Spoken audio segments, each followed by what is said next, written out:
إله إلا الله وحده لا شريك له ونشهد أن سيدنا وحبيبنا ومولانا محمد أرسله بالحق بشيرا ونذيرا وداعيا إلى الله بإذنه وسراجا منيرا. أما بعد، فأعوذ بالله من الشيطان الرجيم. بسم الله الرحمن الرحيم. شهر رمضان الذي أنزل فيه القرآن. صدق اللہ مولانا العظیم. غیر محترم بھائیو، بزرگوں اور دوستو، اللہ رب العزت جو کہ تمام کائنات کا خالق، مالک اور رازق ہے، کائنات پیدا کرنے کے بعد اعلان فرمایا کہ انی جاعل فی الارض خلیفہ، کہ میں روئے زمین پر اپنا خلیفہ پیدا کرنے لگا ہوں. یعنی آدم علیہ السلام جو کہ انسانیت کی ابتدا جہاں سے ہوئی، اس کی تخلیق، اس کو پیدا کرنے کا اعلان فرشتوں کے سامنے ہوا، اور اعلان بھی اس انداز سے کہ اس کا مقصد بھی بتا دیا گیا کہ یہ کس لیے پیدا کیا جا رہا ہے. خلیفہ، اپنا نائب، اپنا خلیفہ. خلافت کس چیز میں؟ فی تنفیذ الاحکام، کہ اللہ کے جو احکام ہے ان کو نافذ کرنے کے لیے. انسانیت پیدا کرنے سے پہلے ہی اس کا مقصد بتا دیا گیا کہ اس کو میں اپنا خلیفہ بنا رہا ہوں، اور خلیفہ کس چیز کا؟ کہ اللہ کے احکام کو یہ نافذ کرے گا. فرشتوں نے جب یہ اعلان اللہ رب العزت کی طرف سے جو بات ہوئی وہ سنی، تو انہوں نے سوال کیا، پوچھا کہ اتجعل فیہا من یفسد فیہا ویسفک الدماء ونحن نسبح بحمدک ونقدس لک. کہ اللہ آپ ایسی مخلوق پیدا کر رہے ہیں کہ جو خون بہائے گی، فساد کرے گی، فساد مچائے گی. آپ کی تسبیح اور پاکی تو ہم بیان کرتے ہیں. وہ اس بات کو سمجھنا چاہتے تھے کہ تسبیح اللہ کی کرنی ہے، پاکی بیان کرنی، اللہ کی عبادت کرنی ہے. تو اس چیز کے لیے تو کائنات میں ہم موجود ہیں، ہم کر رہے ہیں، بلکہ اس وقت کی ساری کائنات کا ہر ذرہ اس پر مطیع فرمان بردار تھا. اور اب بھی پہاڑوں کو جب حکم ہو، ٹوٹنے کا گنجائش نہیں ہے کہ وہ ٹکا رہے اپنی جگہ پر. تو فرشتوں نے جب یہ پوچھا تو اللہ رب العزت نے ایک جواب تو حاکمانہ انداز سے دیا کہ انی اعلم ما لا تعلمون، جو میں جانتا ہوں وہ تم نہیں جانتے. اور پھر پریکٹیکلی، عملی طور پر بتا دیا کہ کس مقصد کے لیے اس انسان کو پیدا کیا ہے اور کیوں پیدا کیا گیا ہے. اللہ رب العزت نے تمام چیزوں کے نام، خواص، یہ ساری چیزیں بتا دی. بتانے کے بعد آدم علیہ السلام سے کو حکم دیا گیا کہ آپ ان کو بتائیں یہ کیا کیا چیزیں ہیں. تو آدم علیہ السلام نے فوراً سے ساری چیزیں بتا دی. اور دوسری مخلوق میں یہ استعداد اور صلاحیت نہیں رکھی تھی اللہ نے. تو یوں اس مقصد کو واضح کیا گیا کہ جو آدم میں نے پیدا کیا ہے اس میں عقل، شعور اور اختیار کی طاقت رکھی ہے. باقی مخلوق میں یہ چیز نہیں ہے. فرشتے کو جو کام سونپا جاتا ہے، اب وہ کام کرے گا، اس سے ہٹ کر کام کرنے کی اس کے اندر استعداد اور صلاحیت ہی نہیں. گناہ کرنے کی، نافرمانی کرنے کی، یہ استعداد اور صلاحیت ہی اللہ نے فرشتے میں نہیں رکھی. تو تمام کائنات کا جو مرکزی چیز ہے، جو مرکزی مخلوق ہے، وہ انسان کو بنا دیا. اور اس انسان کے اندر استعداد اور صلاحیت رکھ کے اس کو دونوں راستے بتا دیے. جس راستے پر یہ چلے گا اسی راستے کے انجام تک پہنچے گا. وَهَدَيْنَاهُ النَّجْدَيْنِ، دونوں راستے، برائی کا یہ راستہ، اچھائی کا یہ راستہ، نیکی کا یہ راستہ، گناہ کا یہ راستہ. اب حکم ہے کہ نیکی کا راستہ اختیار کرنا ہے، اچھائی کا راستہ اختیار کرنا ہے. استعداد اور صلاحیت رکھی ہے برائی کا بھی، برا کام کرنے کی بھی صلاحیت اس میں رکھی ہے، استعداد رکھی گئی ہے، طاقت رکھی گئی ہے. اب اس امتحان کی وجہ سے، اس استعداد اور صلاحیت کی وجہ سے اللہ نے اس کو اشرف المخلوقات بنا دیا. تمام مخلوقات میں سب سے باعزت، سب سے اشرف اور سب سے افضل بنایا. اور یہ فضیلت تو پورے انسانیت کو حاصل ہے. اور اس کا مقصد قرآن نے بھی بتا دیا کہ وَمَا خَلَقْتُ الْجِنَّ وَالْإِنسَ إِلَّا لِيَعْبُدُونَ. جن اور انس، ان میں یہ استعداد اور صلاحیتیں ہیں. اس کو میں نے صرف اپنی عبادت کے لیے پیدا کیا ہے. اس کو صرف میں نے اپنی پہچان کے لیے پیدا کیا ہے کہ مجھے پہچان کے یہ زندگی گزارے. تو انسان اور جنات کی تخلیق کا مقصد بھی یہاں بتا دیا گیا. عبادت کا مطلب کیا ہوتا ہے؟ ایک پوری زندگی اللہ کی فرمان برداری میں گزارنا. पूरी जिंदगी अल्लाह की इताअत और फरमानबरदारी में गुजार।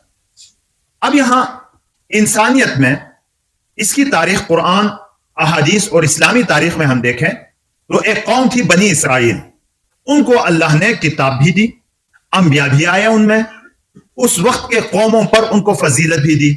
खैर तफसीली बहस है कि उन्होंने उसमें सरकशियां की, वो जिस वजह से फजीलत उनको मिली थी उससे हटकर जिंदगी गुजारने लगे और बिल आखिर ये मनसब उनसे मुंतकिल होता है और हुजूर नबी अकरम सल्लल्लाहु अलैहि वसल्लम की उम्मत को मिलता है। कुरान में ही है कि तुम्हें मैंने फजीलत दी थी सारी अक़वाम पर, सारे आलम पर, और फिर आखिर में नबी अलैहिस्सलातु वस्सलाम की उम्मत से कहा गया कुन तुम खैरा उम्मा, तुम बेहतरीन उम्मत हो।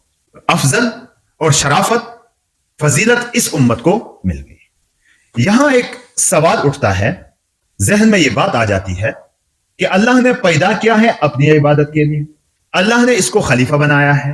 पिछली उम्मतों की उम्रें बहुत ज्यादा थी, यानी शुरू के जमानों से आप ले लेंगे तो 1000 साल, फिर होते 500 साल, 200 साल, 300 साल, इस तरह होते होते नबी अलैहिस्सलातु वस्सलाम तक बात पहुंची तो उम्मत मुहम्मदिया की उम्रें फीमा बैन 60 व 70, 60 से 70 साल तक है एवरेज उम्र। वो अलग बात है कि हजारों में कोई इक्का दुक्का उससे भी क्रॉस कर जाए, लेकिन औसतन जो उम्र है वो 60 से 70 साल तक है। अब उस जमाने के लोगों की इबादत और इस जमाने के लोगों की इबादत अगर देखा जाए तो बहुत बड़ा फर्क है। उस जमाने में एक नेक बंदा इबादत करे तो 500 साल करे, फरमान बरदारी करे 1000 साल करे, और उम्मत मुहम्मदिया की इतनी छोटी उम्र है, ये अगर नेक बने तो 60-70 साल की इबादत करे, ये उनसे अफजल कैसे होगी? फजीलत तो इबादत अल्लाह की फरमान बरदारी में है तो उस उम्मत की होनी चाहिए कि उनकी उम्र लंबी थी, जो नेक था उनमें 1000 साल इबादत की उसने, और हमारी उम्र ही छोटी, तो हमारी अगर नेक बंदा कोई बन जाए तो 60 साल 70 साल। तो अल्लाह रब्बुल इज्जत ने जो फरमाया नबी अलैहिस्सलातु वस्सलाम को, हुजूर नबी अकरम सल्लल्लाहु अलैहि वसल्लम अपनी उम्मत के लिए गिड़गिड़ाते रोते थे, बहुत परेशान थे, तो वहां फरमाया कि वलसौफ युअतीका रब्बुका फतरज़ा, कि अल्लाह तुम्हें वो देंगे जिससे तू राजी होगा। और हुजूर सल्लल्लाहु अलैहि वसल्लम की परेशानियों में बड़ी परेशानी सिर्फ उम्मत की थी और कोई परेशानी थी ही नहीं। तो अल्लाह रब्बुल इज्जत ने इस उम्मत के लिए कुछ चंद मखसूस हालात, औकात, लम्हात ऐसे दिए हैं कि उसमें अगर ये बंदा अल्लाह की इताअत करे तो हजारों सालों से बेहतर हो जाता है, पिछली उम्मतों के उन इबादत को क्रॉस कर जाता है। फिर जैसे कुरान ही ने बताया, इन्ना अंज़लनाहु फी लैलतिल क़द्र वमा अदराका मा लैलतुल क़द्र, लैलतुल क़द्र खैरुम मिन अल्फ़ि शहर। अगर लैलतुल क़द्र, शब क़द्र किसी एक बंदे को नसीब हो जाए, मिल जाए, तो यह 1000 महीनों से बेहतर है। तो ये मखसूस चंद लम्हात इबादत, बाकी पूरी जिंदगी है, पूरी जिंदगी अल्लाह की फरमानबरदारी में गुजारनी है। इबादत का मकसद बाज मखसूस शक्लें हैं उसकी, कि हम नमाज पढ़ते हैं, रोजा रखते हैं, हज है, ज़कात है, तिलावत है, तस्बीहात है, ये मखसूस शक्लें हैं। इन शक्लों के अलावा बाकी जिंदगी में जो हमारी मुआशरती जिंदगी है उसमें अल्लाह के हुक्मों की इत्तिबा करना, उसके मुताबिक जिंदगी गुजारना, यह भी इबादत है। कोई कारोबारी आदमी लेन देन अल्लाह के हुक्मों के मुताबिक कर रहा है तो अल्लाह के हुक्मों को पूरा कर रहा है। कोई खेती बाड़ी कर रहा है और अल्लाह के हुक्मों की रियायत रख रहा है उसमें, तो ये अल्लाह के हुक्म को पूरा कर रहा है। तो ये उमूमी इबादतें हैं, बाज मखसूस शक्लें हैं इबादतों की, बाज उमूमी इबादतें हैं। तो इस तरह की फरमानबरदारी करना पूरी जिंदगी के लिए है। लेकिन जैसे मैंने अर्ज किया, पूरी जिंदगी भी अगर फरमानबरदारी करे तो पिछली उम्मतों तक ये नहीं पहुंच सकता। इसलिए अल्लाह रब्बुल इज्जत ने ये खास मौके कुछ ऐसे दिए हैं कि इन खास मौके में अगर इनकी कदर करे ये बंदा, उनको पहचान ले, उसमें इबादतें करें, तो ये क्रॉस कर जाता है उम्मतों। उन्हीं में से एक वो महीना है जो चंद दिनों बाद यहां शुरू होने वाला है, रमजान का महीना है। रमजान एक ऐसे लम्हात, ऐसे मुकद्दस वक्त अल्लाह ने दिया है कि हुजूर नबी अकरम सल्लल्लाहु अलैहि वसल्लम 2 महीने पहले जब रजब का चांद देखते उस वक्त दुआ फरमाते थे, इस्तकबाल करते थे रमजान का। 2 महीना पहले अल्लाहुम्मा बारिक लना व बल्लिगना रमजान, अल्लाह इस रजब और शाबान में बरकत नाजिल फरमा और हमें रमजान तक पहुंचा दीजिए। ये दुआ उस वक्त 2 महीना पहले करते और फिर अपने सहाबों को तरबियत देते, उनको बताते कि भाई रमजान बहुत मुकद्दस, बहुत बड़ा महीना आने वाला है, उसकी तैयारी पकड़ो। चुनांचे हुजूर नबी अकरम सल्लल्लाहु अलैहि वसल्लम इस महीने में, जो 1 महीना पहले शाबान का महीना है, इसमें कसरत से ताकि उस रमजान की तैयारी हो। लेकिन यहां यह हुक्म भी है کہ یہ کثرت سے روزہ رکھنا ابتدائی مہینے میں ہے، آخری دنوں میں نہیں رکھنا تاکہ کمزوری نہ ہو. تو یہ بھی اسی رمضان کی تیاری ہے. 15 کے بعد کی اتنا وہ نہیں ہے، اس سے پہلے. تو عام مہینوں میں صحابہ فرماتے ہیں کہ حضور صلی اللہ علیہ وسلم جتنے روزے شعبان میں رکھتے تھے اتنے روزے کسی اور مہینے میں نہیں رکھتے. تو یہ کیا تھا؟ اس رمضان کا استقبال تھا، اس کی تیاری تھی. اور پھر فرمایا کہ یہ ایک سا مہینہ ہے میری امت کے لیے، انسانیت کے لیے. یہ ایسا مہینہ ہے کہ جس میں داخل ہوتے ہی جہنم کے سارے دروازے بند کر دیے جاتے ہیں، جنت کے سارے دروازے کھول دیے جاتے ہیں، اور روزانہ اس جنت میں جنتیوں کی تیاری ہوتی ہے وہاں. اور یہ ایک ایسا مہینہ فرمایا صحابہ کی امت کی تربیت میں کہ بھائی یہ ایسا مہینہ ہے کہ روزہ دار جب روزہ رکھتا ہے تو سمندر کی مچھلیاں بھی اس کے لیے استغفار کرتی ہیں، پرندے ہوا میں اڑنے والے بھی اس کے لیے استغفار کرتے ہیں، جانور بھی اس کے لیے استغفار کرتے ہیں. الصوم جنہ، اور فرمایا کہ یہ ایک ڈھال بن جاتا ہے اس کے لیے، اس کو محفوظ کر لیتا ہے تمام گندگیوں سے. تو ایسا مقدس مہینہ، ایسا بڑا مہینہ کہ جس کے بارے میں نبی علیہ الصلوۃ والسلام اس کا استقبال اور اس کی اہمیت کے بارے میں فرماتے ہیں کہ اگر بندہ من صام رمضان ایمانا و احتسابا غفر له ما تقدم من ذنبه، رمضان آئے اور کوئی اللہ کی رضا کے لیے اور صحیح ایمان کے ساتھ روزہ رکھتا ہے، اس کے سارے گناہ اللہ معاف فرما دے. ومن قام رمضان ایمانا و احتسابا غفر له ما تقدم من ذنبه، جس نے تراویح پڑھی ایمان اور احتساب کی حالت میں، نیت اللہ کو راضی کرنے کی ہو، ایمان کی حالت میں ہو، اللہ رب العزت اس کے گناہوں کو مٹا دیتا ہے. من قام لیلۃ شہر ایمانا و احتسابا غفر له ما تقدم. کتنی بڑی بڑی فضیلتیں ہیں کہ جو شب قدر میں کھڑا رہا ایمان اور احتساب کی حالت میں، اللہ اس کے گناہوں کو مٹا دیتا ہے. تو اللہ کی رحمتیں جوش مار رہی ہوتی ہیں اس مہینے میں. اللہ اپنے بندوں کی بخشش بہانے سے کرتا ہے اس مہینے میں. تو یہ مقدس، یہ بڑا مہینہ آنے لگا ہے، اللہ ہم سب کو نصیب فرمائے. لیکن اس کے حقوق ادا کرنے ہیں، اس کے حقوق ادا کرنے ہیں. جو اس کو حق کو پہچان کے حق ادا کرے گا تو وہ اس سے کامیاب ہوگا، نہیں تو آتا جائے گا. یہ مہینہ آیا اور چلا گیا. کتنے رمضان ہماری زندگی میں آئے اور چلے گئے. آج دن ہے کہ ہم احتساب کریں کہ پچھلے جتنے رمضان کے مہینے گزرے ہیں، جتنی کوتاہی ہم سے ہوئی ہے، اس رمضان کے مہینے میں ہم وہ کوتاہی نہیں کریں. پتہ نہیں آئندہ ہمیں نصیب ہوتا ہے یا نہیں. کتنے نوجوان کل ہی ہمارے ایک برخوردار کو ہم دفن کر کے آئے، اللہ ان کے کامل مغفرت فرمائے. نوجوان عمر کا، کوئی کہہ سکتا تھا کہ یہ اگلے رمضان تک نہیں پہنچے گا؟ یہ کس کو اپنے بارے میں گارنٹی ہے؟ تو اس لیے اب دعا بھی اللہ سے یہ کرنی ہے کہ اللہ یہ رمضان ہمیں نصیب بھی فرمائے، اور پھر یہ بھی دعا کرنی ہے کہ اللہ حق ادا کرنے کی توفیق. رمضان آیا، نبی علیہ الصلوۃ والسلام نے فرمایا کہ ہلاک ہو وہ شخص کہ رمضان جیسا مقدس مہینہ آ کے گزر جاتا ہے اور یہ اپنی مغفرت نہیں کروا سکتا. حالانکہ مغفرت کے سارے دروازے کھلے ہوئے ہیں، مغفرت کے بہانے ڈھونڈے جا رہے ہیں. اللہ بات بات پر مغفرت کرتا ہے. اور کوئی بندہ اگر اس مہینے میں بھی محروم رہتا ہے تو اس کے بارے میں نبی پاک صلی اللہ علیہ وسلم نے فرمایا کہ بدبخت ہے، محروم ہے. یہ اس مہینے میں بھی اللہ کی رحمتوں سے محروم رہا. تو رحمت اللہ کی جوش مار رہی ہوتی ہیں، بہانے سے آسمان دنیا پر اللہ کا نزول ہو چکا ہوتا ہے. اللہ کی رحمت آسمان دنیا پر آ چکی ہوتی ہے، اور اعلان ہوتا ہے روزانہ، ہے کوئی مغفرت کا طلبگار کہ اس کی مغفرت کی جائے، ہے کوئی مانگنے والا کہ اس کی مرادیں پوری ہو جائے. تو یہ مہینہ عنقریب آنے لگا ہے. تو اس کے حقوق کیا ہے کہ روزہ تو صرف 3 چیزوں سے رک جائے تو ہم کہتے ہیں کہ روزہ ہو. مفتی کہے گا کہ بھائی اس کا روزہ ہو گیا، کھانا پینا اور جنسی خواہشات، اس سے آدمی رک گیا تو روزہ ہو گیا. لیکن حقوق ادا کرنا ہو، پاک روزہ ہو، وہ روزہ جس سے کہ اللہ کی رحمتوں کا مستحق بنتا ہو، وہ کیا ہے کہ اس روزے کے ساتھ ساتھ ہم اپنے آپ کو گناہوں سے بہت دور رکھیں. اس میں عام زندگی میں گناہوں سے دور رہنا چاہیے، لیکن اس مہینے میں خصوصی طور پر ان گناہوں کو، اپنے موبائل، نیٹ وغیرہ ان چیزوں میں، ان چیزوں کو ایک سائڈ پہ رکھتے ہیں. بد نظری، غیر محرم عورتوں کے پاس جانا، غیبت، بہتان، چغل خوری، ان تمام کاموں سے اس مہینے میں اپنے آپ کو دور رکھیں گے. کیونکہ جیسے نیک کام حضور صلی اللہ علیہ وسلم نے فرمایا کہ اس میں نفل پڑھنے والے کو صبر کا، فرض کا اجر ملتا ہے، اور جو فرض پڑھتا ہے 70 فرائض کا اجر ملتا ہے. لیکن ایسے ہی اگر برائی کرے گا تو اس کی شناعت بھی بڑھ جاتی ہے. کوئی آدمی گناہ بازار میں کرتا ہے اور ایک آدمی وہی گناہ کے مسجد میں کر لے، دونوں گناہ ہے، لیکن یہ بہت بڑا گناہ ہے کہ اس میں مسجد کی بھی توہین ہوگی.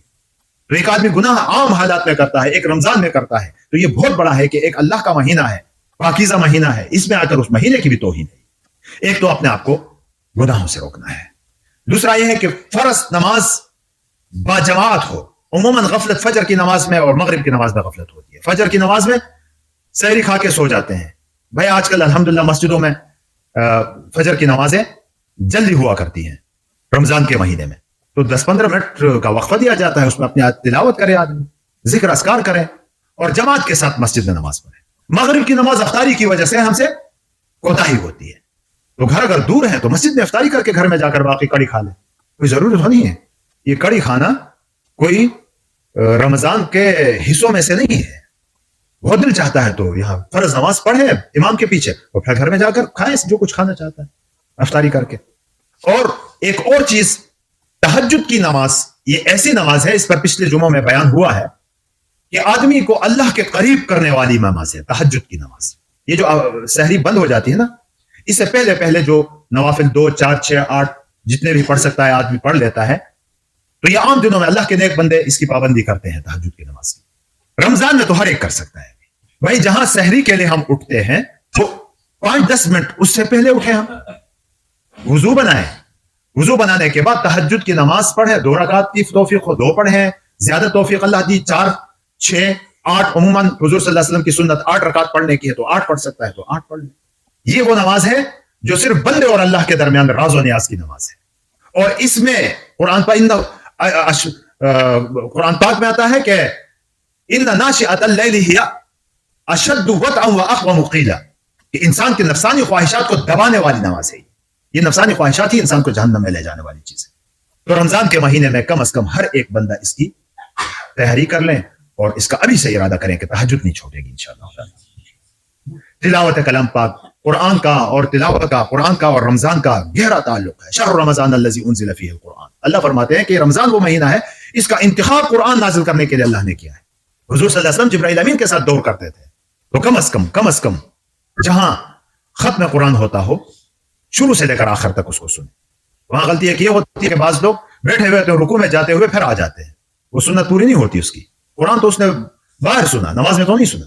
और घरों में भी तिलावत, और तिलावत का एक और है कि हम आम जिंदगी में भी इसकी पाबंदी करें। हदीस पाक में आता है मफहूम जिसका यह है कि जो सुबह के वक्त सूरह यासीन की तिलावत करता है अल्लाह इसके काम बनाता है। तो इसकी रमजान से शुरू कर दें हम इसको कि फजर की नमाज के बाद सूरह यासीन की तिलावत करें। हर एक को याद है, पढ़ सकता है, तो सूरह यासीन की पाबंदी हम करें। मगरिब के बाद सूरह वाक़िया, कहते हैं जिस घर में जहां सूरह वाक़िया की तिलावत होती है फाका नहीं आता, तंगदस्ती नहीं आती, वहां अपने घर वालों को भी सिखाएं सूरह वाक़िया की तिलावत मगरिब के बाद।